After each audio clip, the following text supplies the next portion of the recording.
নমস্কার, তোমাদের সবাইকে সানা স্মাইল এডুকেশন সেন্টারে স্বাগত জানিয়ে আজকের ক্লাসটি শুরু করছি।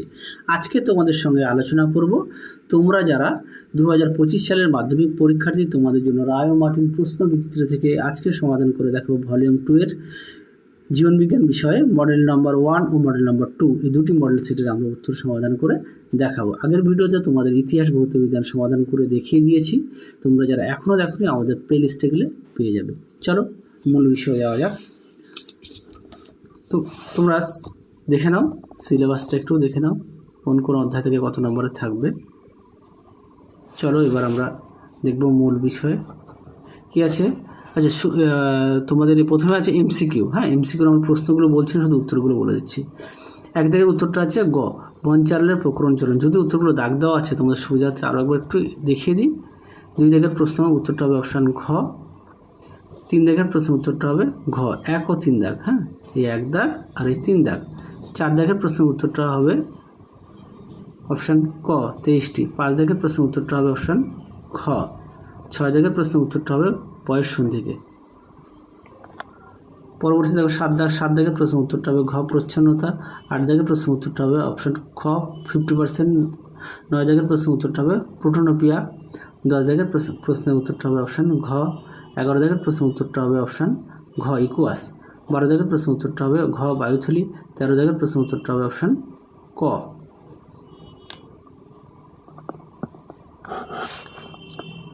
পরবর্তী দেখো 14 দাগের প্রশ্নের উত্তরটা হবে অপশান ঘ।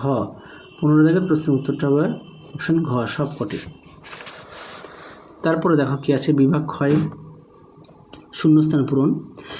উদ্ভিদের বৃদ্ধির চলন নিয়ন্ত্রণ করে ড্যাশ হরমোন। উত্তরটা হবে অক্সিন। 2 দাগে দেখো কোন ফুলের পরাগরেণু যখন ওই ফুলের গর্ভমুণ্ডে পড়ে তখন তাকে স্বপরাগ যোগ বলে। 3 দাগের প্রশ্ন দেখো, হেটারোজাইগাস জীবে প্রচ্ছন্ন বৈশিষ্ট্যটি সর্বদা অপ্রকাশিত থাকে। 4 দাগ কি আছে, ব্যক্তিজনী জাতিজনীকে পুনরাবৃত্তি করে। সূত্রটি প্রবক্তা হলেন হেকেল। 5 দাগ উত্তরটা হবে হাঁপানি রোগে শ্বাসনালীর মিউকাস ঝিল্লি আক্রান্ত হয় এবং শুকনো কাশি হয়।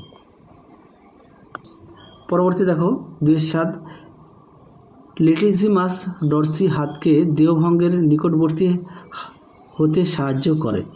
এটা উত্তর হবে সত্য। মানে এগুলো তো টোটাল 1, 2, 3, 4, 5, 6টা দেওয়া আছে। 6টার মধ্যে তোমাদের যে কোনো 5টি লিখতে হবে সত্য মিথ্যা। আচ্ছা, 8 দাগের প্রশ্নের উত্তরটা হবে সত্য। 9 দাগের প্রশ্নের উত্তরটা হবে মিথ্যা। আমি প্রশ্নগুলো বললাম না। 10 দাগের প্রশ্নের উত্তরটা হবে সত্য। 11 দাগের প্রশ্নের উত্তরটা হবে মিথ্যা। 12 দাগের প্রশ্নের উত্তরটা হবে সত্য। তারপরে দেখো ক স্তম্ভের সঙ্গে খ স্তম্ভ মেলাও, দেখে নাও। এটা হবে গ দাগ। তারপরে ক্ষয়িষ্ণু দশা হবে উম দাগ। তারপরটা হবে ক দাগ। 16 দাগটা হবে ঘ দাগ। আচ্ছা, 17 দাগটা হবে ছ। আচ্ছা, 18 দাগ হবে চ। তো তোমরা একটু দেখে নিও স্তম্ভ মেলাওটা, আমি আর বিস্তারিত আলোচনা করলাম না। তারপরে দেখো 19 দাগে কী আছে, বীজদৃশ শব্দটি বেছে লেখো। এটা উত্তর হবে পায়ু পাখনা।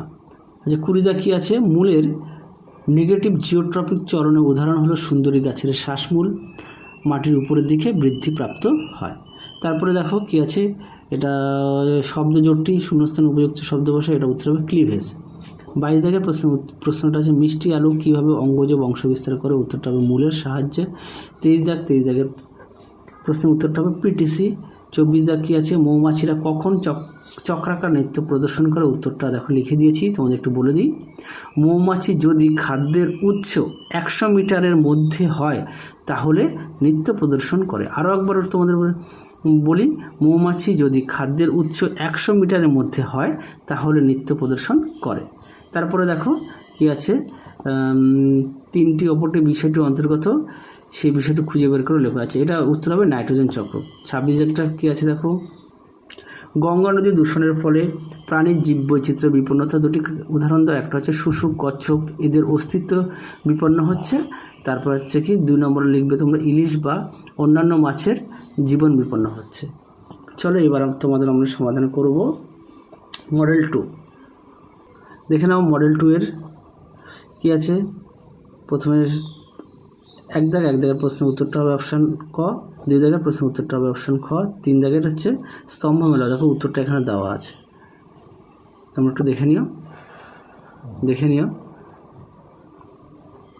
পরবর্তী দেখো 4 দাগ, 4 দাগের প্রশ্ন উত্তরটা হবে ঘ পাথরকুচি, 5 দাগের উত্তর হবে জেনোগামি, গ 6 দাগের প্রশ্ন উত্তরটা হবে থাইমাস, 7 দাগের প্রশ্ন উত্তরটা হবে ওয়াই ক্রোমোজোম। পরেরটা দেখো 8 দাগ, 8 দাগের প্রশ্ন উত্তরটা হবে ঘ 8টি। তারপরে দেখো 9 দাগ, 9 দাগের প্রশ্ন উত্তরটা হবে ঘ 0%, 10 দাগের প্রশ্ন উত্তরটা হবে গ হুগো দ্য ফ্রিজ, 11 দাগের প্রশ্ন উত্তরটা হবে ঘ, 12 দাগের প্রশ্ন উত্তরটা হবে গিনিপিগের সিকাম, 13 দাগের প্রশ্ন উত্তরটা হবে খ পারদ, 14 দাগের প্রশ্ন উত্তরটা হবে ন্যাটালিটি বৃদ্ধি, 15 দাগের প্রশ্ন উত্তরটা হবে খ নীলগিরি। তাহলে এমসিকিউ সব সমাধান করে দিলাম। এবার আমরা দেখব বিভাগ ক্ষয়ের কি আছে, শূন্যস্থান পূরণ। দেখো কি আছে, একের পরিবেশের পরিবর্তন শনাক্তকরণ এবং উদ্ভিদের সাড়া প্রদানের পদ্ধতিকে সংবেদনশীলতা বলে। 2 দাগে দেখো কোষচক্রের ড্যাশ দশাকে সুপ্ত দশা বলে, এটা উত্তর হবে ইন্টারফেস জিও শূন্য দশা। হ্যাঁ, 3 দাগে দেখো বর্ণাঢ্যতার জন্য দায়ী জিন মানুষের এক্স ক্রোমোজোমে অবস্থিত। 4 দাগে দেখো মৌমাছি, এটা উত্তর হবে ওয়াগল নৃত্য। 5 দাগের প্রশ্নের উত্তরটা হবে অ্যামিনিফিকেশন। তারপরে দেখো এটা উত্তর হবে 4টি। তারপর সত্য মিথ্যাটা একটু দেখে নাও। 7 দাগের প্রশ্নের উত্তরটা হবে মিথ্যা, 8 দাগের প্রশ্নের উত্তরটা হবে মিথ্যা, 9 দাগের প্রশ্নের উত্তরটা হবে সত্য, 10 দাগের প্রশ্নের উত্তরটা হবে সত্য, 11 দাগের প্রশ্নের উত্তরটা হবে সত্য, 12 দাগের প্রশ্নের উত্তরটা হবে মিথ্যা। তারপরে দেখো কয় স্তম্ভের সঙ্গে ক্ষয় স্তম্ভ মেলাও। কি আছে, হাঁটু ও কুনু, এটা হবে গ কবজা সন্ধি। তারপরে কি আছে এন্ডোস্পার্ম, এটা হবে ঘ ট্রিপ্লয়েড। তারপরে কি আছে 15 থ্যালাসেমিয়া, হবে অটোজোমাল জিন ঘটিত রোগ। তারপরে হবে 16 দাগ বায়ু দূষণ, এটা হবে চ ব্রঙ্কাইটিস। তারপরে হবে শিম্পাঞ্জির উইপোকার শিকার, এটা হবে খ আচরণগত অভিযোজন। তারপরে হবে 18 কচুরিপানা, এটা হবে ছ খর্বধাবক। চলো তার পরের প্রশ্নের উত্তরগুলো তোমাদের দেখাই। কি আছে বীজদ্বীপ শব্দটি বেছে নিলে এটা উত্তর হবে স্ক্লেরা। তারপরে আছে কি আগাছা নাশক হিসেবে ব্যবহৃত হতে পারে এমন দুটি কৃত্রিম অক্সিজেনের নাম রেখে, উত্তরটা হবে ডাইক্লোরোফেনিক্সি অ্যাসিটিক অ্যাসিড ও মিথাইল ক্লোরোফেনিক্সি অ্যাসিটিক অ্যাসিড। তাহলে উত্তরটা তোমরা দেখে নাও। পরবর্তী দেখো মাইটোসিস কোষ বিভাজনের ক্যারিওকাইনেসিসের স্বল্পস্থায়ী দশা কোনটি, উত্তরটা হবে অ্যানাফেজ।